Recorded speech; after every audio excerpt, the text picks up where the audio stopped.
20 na sa siya.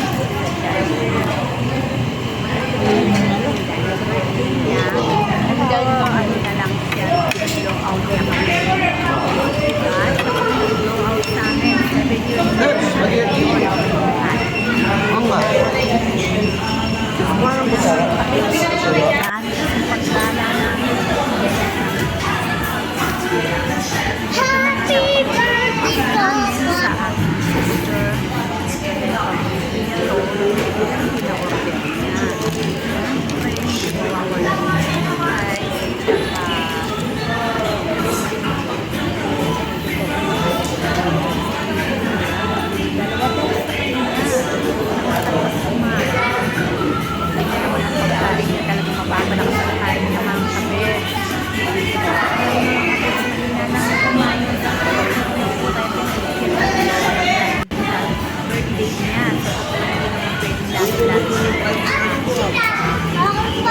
daw kay Lola niya, kay Lola nakagong wala kami kain na almusal. Ito tanghali na to. Dahil naman paborito naman ni Kabeb sa kuha ko fried chicken. Di ba yung may gyron fries? Tsaka... Ayan, ginawa ko lang naman yung kain yung fried na fries. Kain namin sobrang init na ito, Kabeb. Sobrang init talaga. Ang sarap ng mga Alin? O muna? Ay, hindi siya.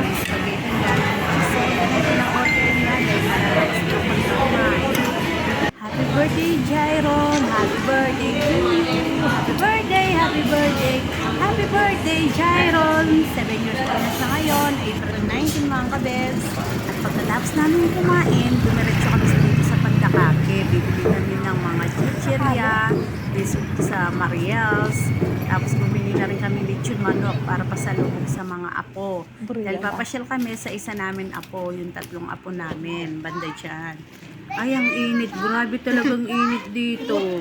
Pagkatapos namin namasyal sa aming mga apo na 3, dumiretso na nga kami sa Balitukan.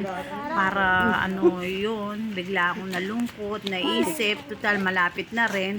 Dumiretso na kami dumaan sa puntod ni mama ko, tsaka ni tatay ko. Ilang buwan na rin kami hindi nakakasilip. Last pumunta kami, October pa yun eh. Ilang buwan na rin. Tanghaling tapat, alas 2 ng hapon. Sobrang init oh. Tahimik pa. Sisilipin namin baka mamaya madamo na. Dati nung nabubuhay pa yung mama ko, year 2022, madalas pumupunta kami dito sa puntod ng tatay ko. Lagi namin nililinis yung puntod niya, pinipinturahan. Yun pala, hindi ko alam. Kaya pala binibilisan niya. Yun pala, papahinga na rin siya. Masakit, malungkot, mahirap yung walang nanay. Kaya kayong mayroon pang nanay dyan, mahalin yung mga magulang ninyo. Mahirap. Sa tulad namin, dahil wala na kami parehas namin at tatay.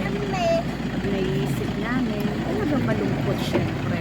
O ba naman mawala ng magulang. O tinatapos na kami, uwi na rin kami, dahil marami pa akong gagawin sa bahay. Talaga kami magpunta, may baon-baon pa kami mga manok, may mga chichirya, mga biskwit.